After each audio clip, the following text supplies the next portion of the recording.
All right. So, first of all, I just want to welcome everybody to this open house, virtual open house for accounting and finance. So, what I'm going to start doing is I will share my screen and share the PowerPoint slides that I have prepared. Can everybody see my slides? Yes, Professor. Good, good. Yeah. Okay, good.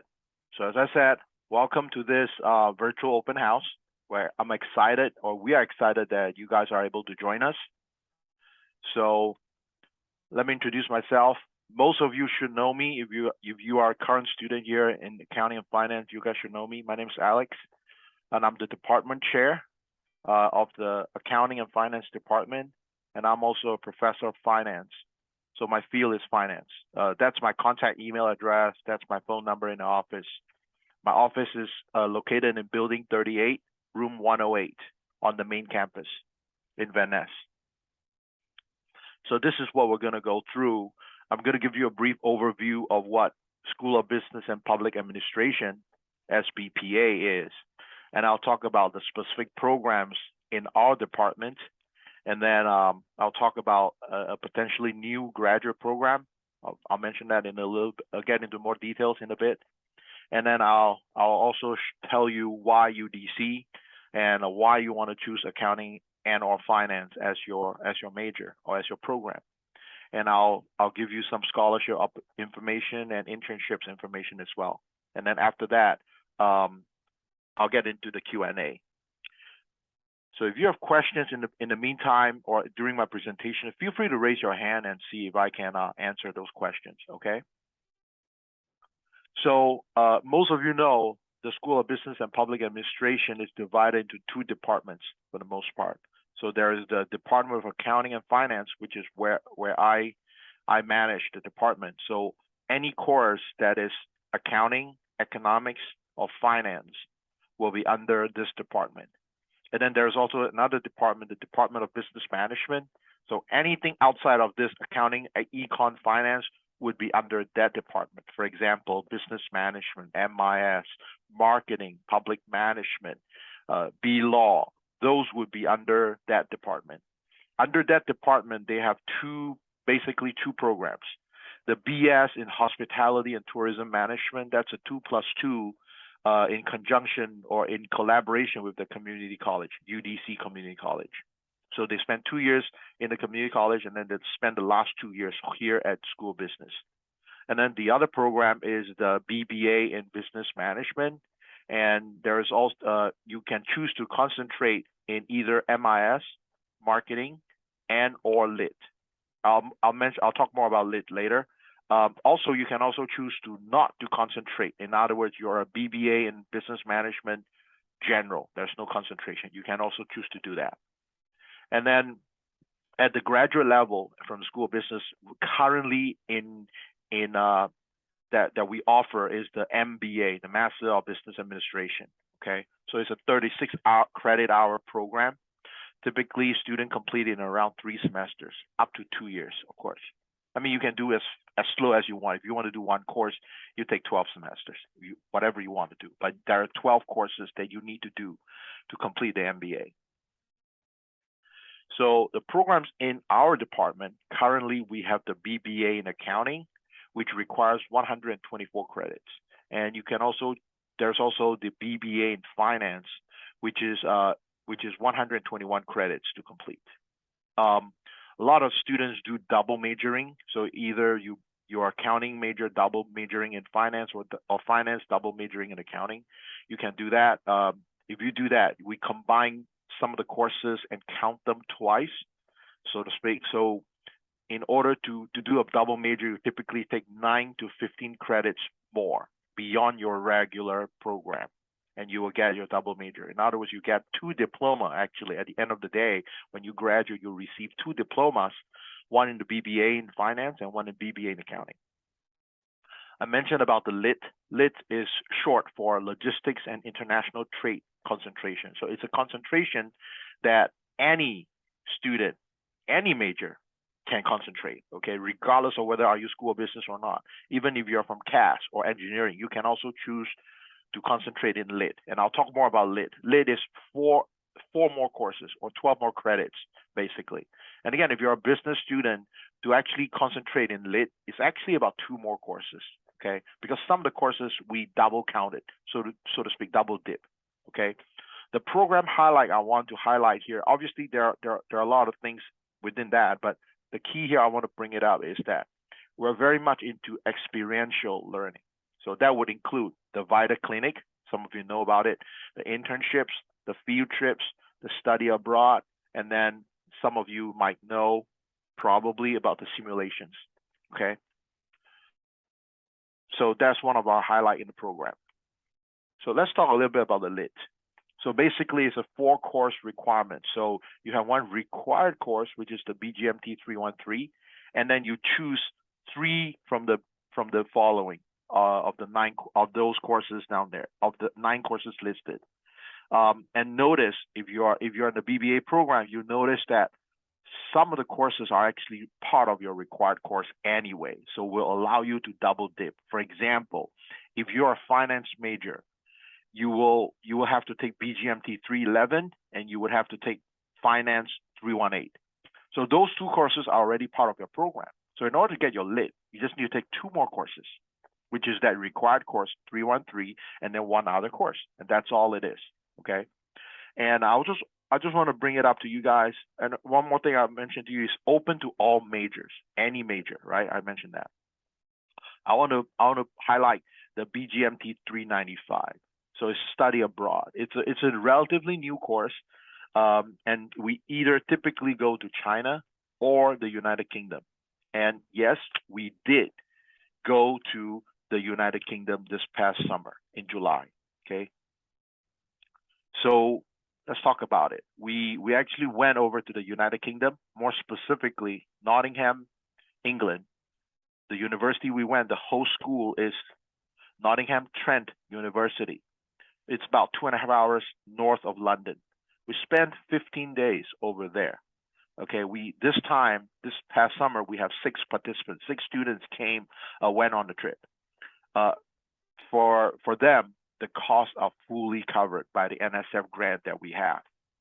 We're probably going to do another few study abroad next summer. Location is still unknown.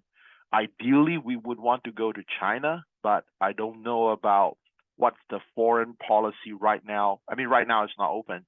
I don't know if it will be open in next summer. If it's not, chances are we still be going to the United Kingdom. So these are just a couple of things out there in Nottingham. And obviously during our trip, we actually went on a one day tour in London. So these are just some of the landmarks in London, right? The Buckingham Palace on the bottom right, the bridge on the top left, and you see the London Eye on the top right. Okay. So these are actually some highlighted pictures that we took for our students. If you're interested to look at more information about this, the trip, you can actually go to the School of Business and Public Administration website. There's a tab. You click on it, and there's study abroad under that category, and you can see a lot more pictures and some of the videos that the students presented about the trip. You can actually watch those. So this is just some of the pictures that I got from China. Initially, we were planning to go to China.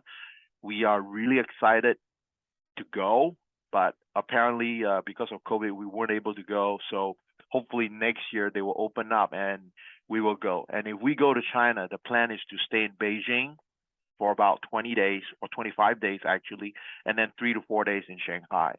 So you'll see on the top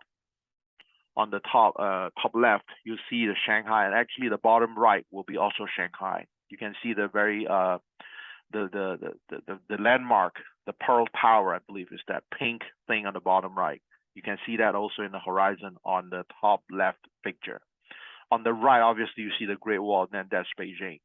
And then on the bottom left, you'll see the very well-renowned high-speed rail in China, going speeds of up to 300 kilometers per hour.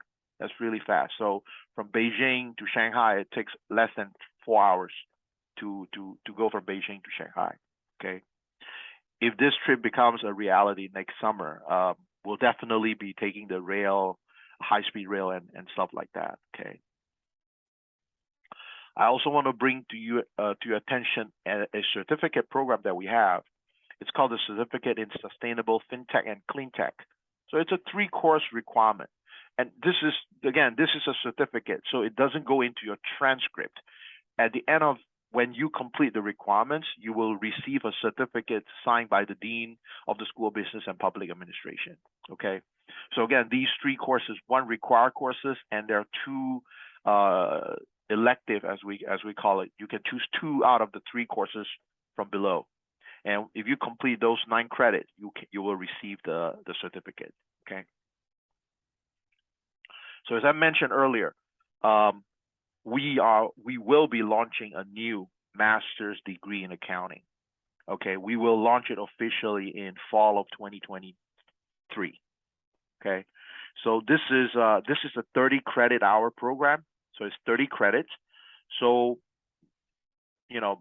when you graduate with accounting degree, undergraduate degree, you typically have around 120 or 121 credit or 124 credits.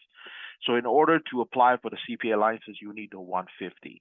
So this will allow you to achieve the 150 credits, and at the same time, gives you a master's degree at the same time. Okay, so most students will be able to complete the program in 3 semesters. Okay. One of the highlight of this program basically is flexibility. Okay, what do I mean by that? I mentioned about the study abroad as part of the LIT. Okay, one of the things that you can do as one of the elective is that you can actually go to one of the study abroad in the summer as part of experiential learning. Okay, if you think that if you want to eventually move on into a PhD program in accounting, then you can actually do an independent research project with our faculty. Or maybe you are into analytics. Then for those elective courses, you can choose analytics for your electives. Okay. Again, this is just a list of the 8 courses out there are the required courses. Again, I'm not going to bore you with those courses and go into the details. But my point here is at the bottom right there is basically about the flexibility I mentioned. Remember, it's a 10-course requirement, 8 required, 2 electives. So you have choices in terms of what you can do in terms of electives. It's up to you. If you like to do field trip, or if you like to do study abroad, or you like to do internship, or you like to do practicum, or even start to do research. If you're into taxes, you can actually do the tax clinic at the graduate level as well. Okay. So if you're interested in applying, this is the application link. But again, don't copy. Chances are you'll probably miss a letter or character or something. So what I recommend, if you're interested in applying, contact me, email me, and I'll send you the link so you can click it directly. So again, one of the highlights I mentioned about it is field trips, right? These are just a couple of the field trip pictures that we took while we went on our field trips. Some of the pictures are actually at the Federal Reserve Board, which is right in DC, downtown DC. And there is also on the, I believe is on the right, the 2 pictures on the right are basically pictures that we took on our Chicago field trip. On the top right is the Charles Schwab, and you can see in the background. And then the bottom right, you'll see that it's some kind of an exchange, right? Like a stock exchange. It's not a stock exchange, but it's an options exchange where you can see, the very small greenish numbers up there. Those are just the quotes, right? And then there's a bell right behind the group there, right there. So that's the exchange that we went and visit. And then on the lower left, that's actually the Chicago Council on Global Affairs. During our trip, it turned out that one of the Federal Reserve president, actually the one from Dallas, Texas, he was there in part of a panel to give his insights about what is the energy sector doing in Texas. So we were very fortunate to be able to listen, to be able to join in and listen to hear his insights on that. particular issue. So again, I just want to put a highlight. Again, majority of you are UDC, so I don't have to tell you too much about it, but I just want to highlight a few things. One, accreditation, okay? We are accredited currently by ACBSP. And most of you know, if you're a current student right here at Van Ness, you know we're actively pursuing AACSB accreditation. Now, what does it mean when we get AACSB accredited? That means when we get AACSB accredited, that means we are one of the 5% of all business schools worldwide to be accredited. That's 5%, top 5% of the world, basically. Okay, we were recently ranked number 17 among HBCU by the US News. Okay, again, 17th, you might think, oh, it's not really that top. But again, if you think about last year, we were ranked 30th. So it's a 13 position jump from 30th to 17. That is significant. And out of total of about 107 HBCUs in the country, that tells you something about where we are, where we stand. I want to point out our faculty are qualified. More than 95% of our faculty hold doctorates, okay? And specifically in accounting, 75% of our faculty have CPAs, okay? Low student ratio, we got that. It's 11 to 1 on average. I want to point out about affordability. Again, I'll talk a little bit more about the affordability part. So this is undergraduate comparing it with public, okay?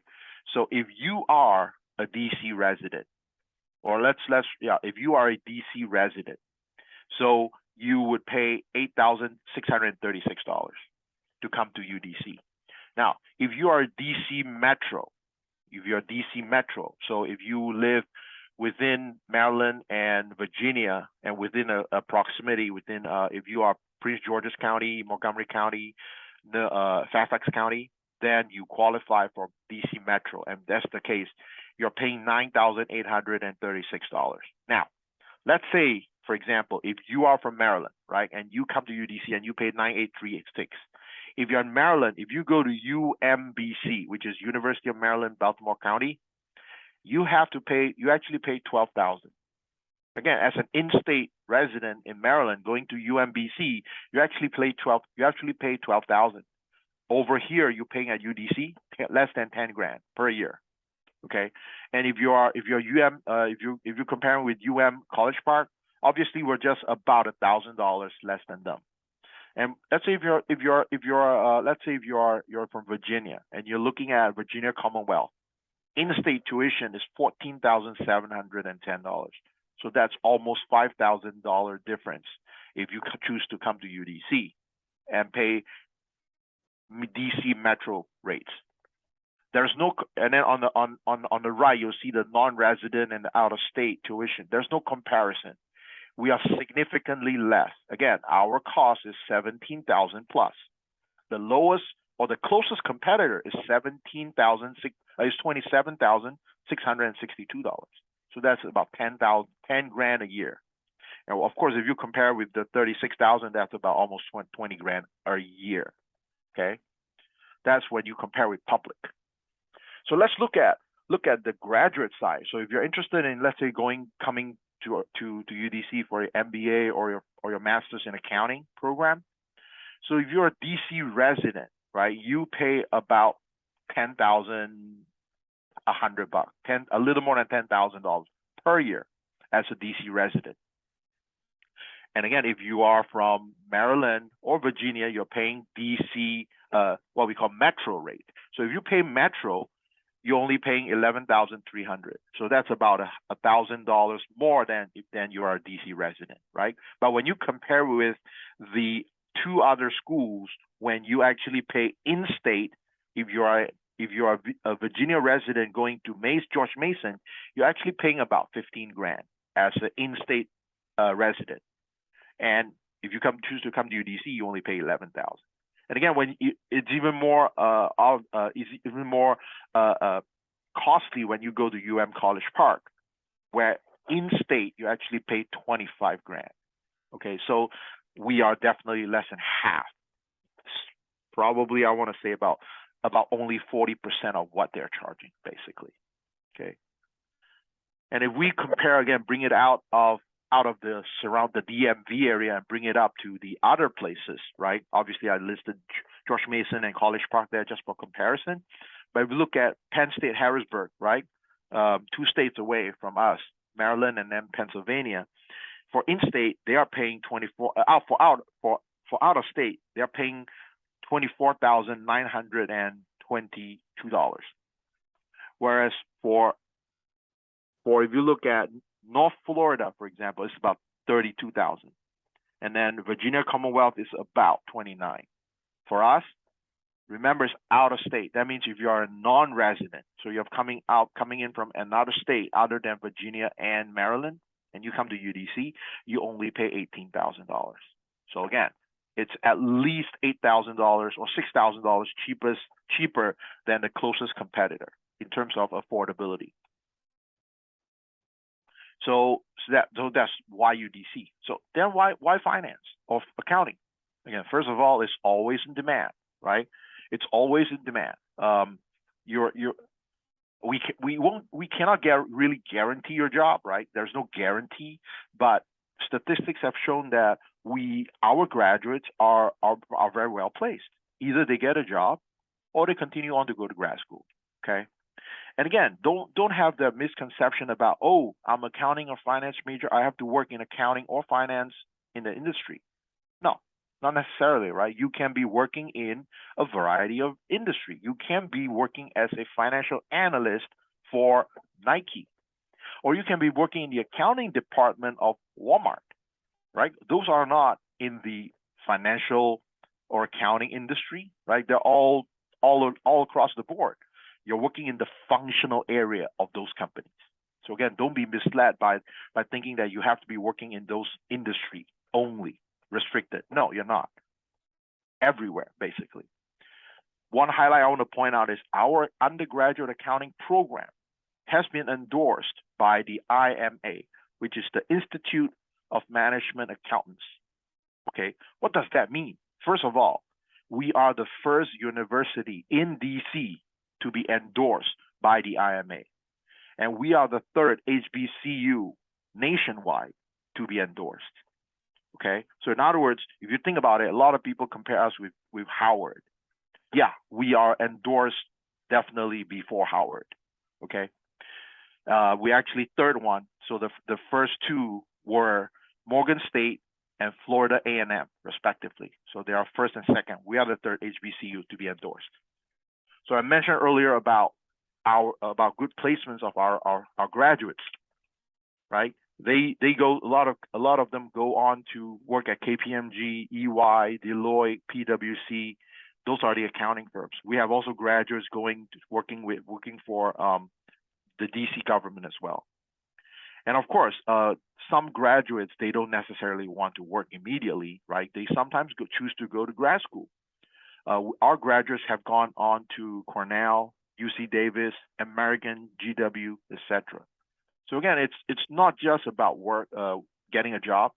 It's about where you go after graduation. It's either grad school, or obviously, and then you can get to the career side. So the scholarship opportunities, first of all, is the Structured Finance Foundation Scholarship. Some of you may have heard about it.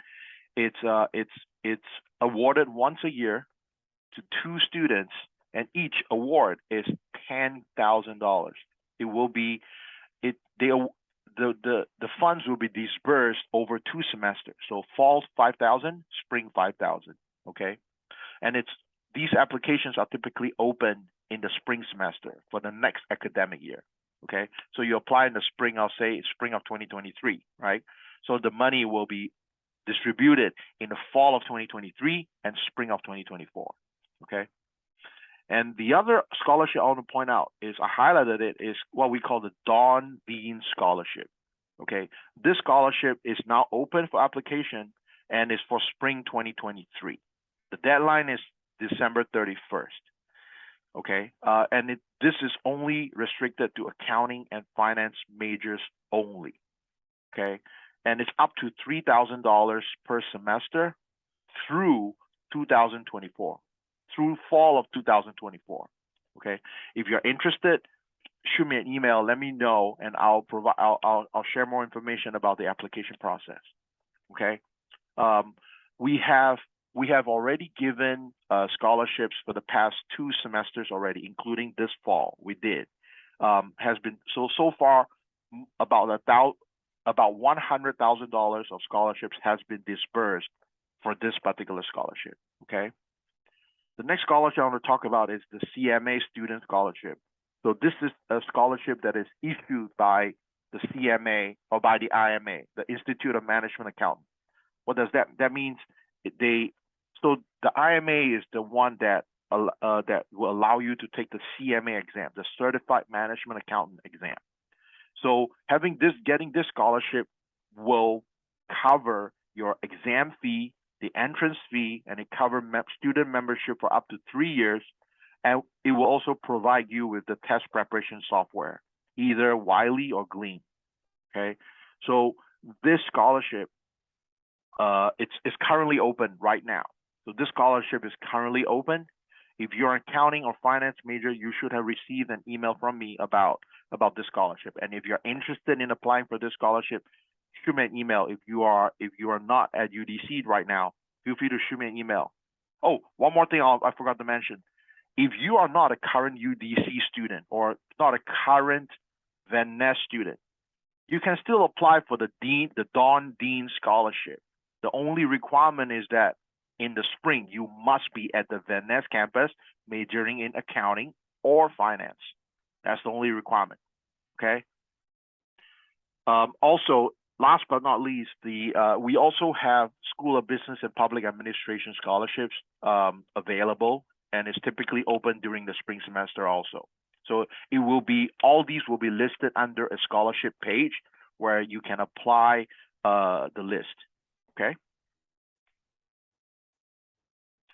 Okay, I actually gave you the information right here. That's okay. So again, you must be pursuing a BBA or a BBA in accounting or BBA in finance in spring of 2023. So even if you're not now, if you plan to do it and if you do it, you can still qualify. The GPA requirement is 2.0 and above. So in addition to submitting a FAFSA application for the 2022-2023 academic year, there's also another application that you need to submit. That link is not available right now, but if you're interested, shoot me an email and I will make sure that you will receive that particular link. So in other words, 2 things that you need to do. One is to submit the application. The second is to submit the FAFSA application. The deadline is December 31st of this year, okay? So the internship opportunities, we also have the Structured Finance Association. In addition to them of providing scholarship opportunities, they also have provided us with internship opportunities. In fact, we had an intern who graduated in 2021, and she got an internship in the summer of 2021. Right after her internship, she was offered a full-time position, and she's currently working at Structured Finance Association right now. Okay, there are also some internship opportunities at the UC, University of California system. It's part of a particular program, what they call a Summer Institute for Emerging Leaders and Managers. Okay, if you're interested, go find out. The acronym is right there. If you can Google it, it will provide you with information. And we also have students getting internship opportunities through what we call NABA, the National Association of Black Accountants. They have a regional conference every year, and when students attend those conferences, they typically get an opportunity to speak to those companies. This past summer, we have another group, the Boundary Street Capital, Columbia Capital, and Freedom Bank of Virginia. It's a triangular rotational finance internship. So they rotate in the 3-month period. They will rotate the intern will be at with one company for 1 month, and then they'll rotate in, and eventually then they'll know the operation of those 3 companies. Okay. We also have internship opportunity with defense intelligence agencies. Sometimes we do receive internship opportunities or vacancies available from those agency, and then we forward it to the faculty, and students will then be able to apply. We also have a relationship with the DC Superior Court Office of the Auditor Master. I believe we had 2 interns that did internship with them pre-pandemic, probably 2019 and 2020. That was with them. And we have actually more.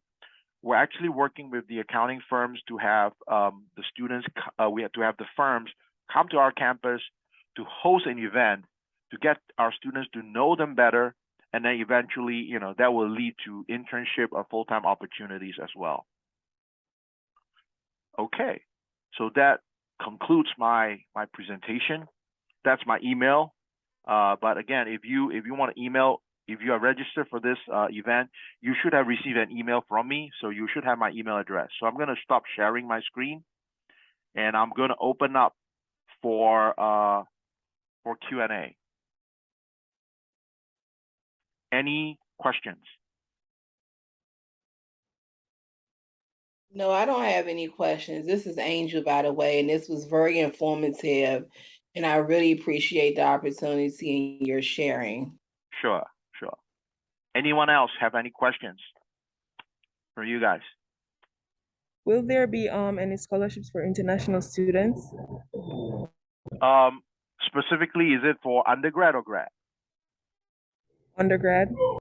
Undergrad, the only scholarship that I know, you can apply for the structured finance, and you can also apply for the SBPA scholarship. Unfortunately, the Don Dean scholarship is not open to international students. The Don Dean scholarship is only open to domestic students. Okay, thank you so much. Sure. Any other questions? Go ahead. I have a question. When would be like ideal time to apply for the graduate program? Okay.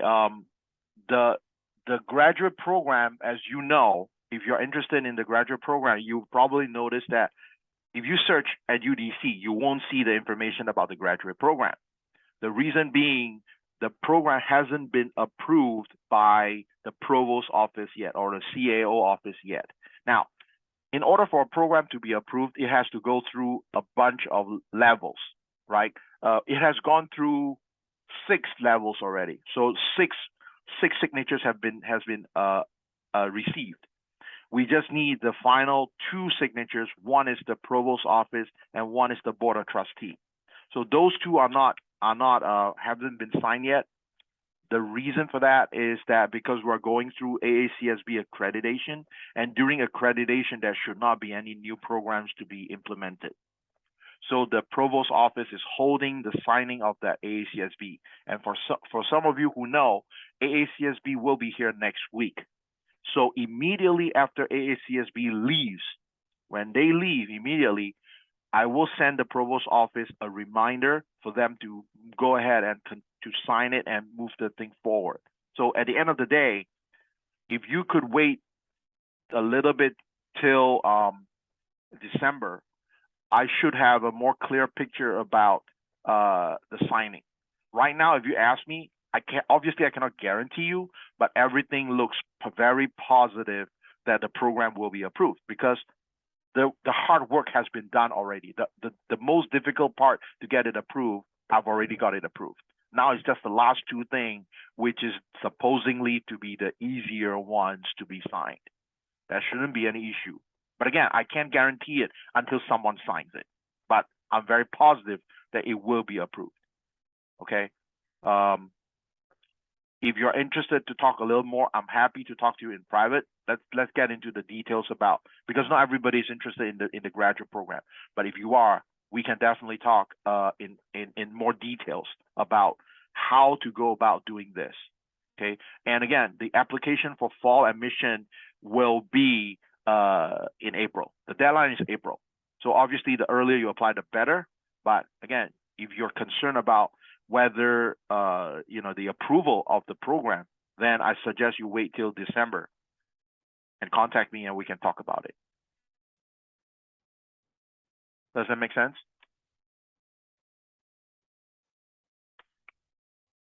Okay?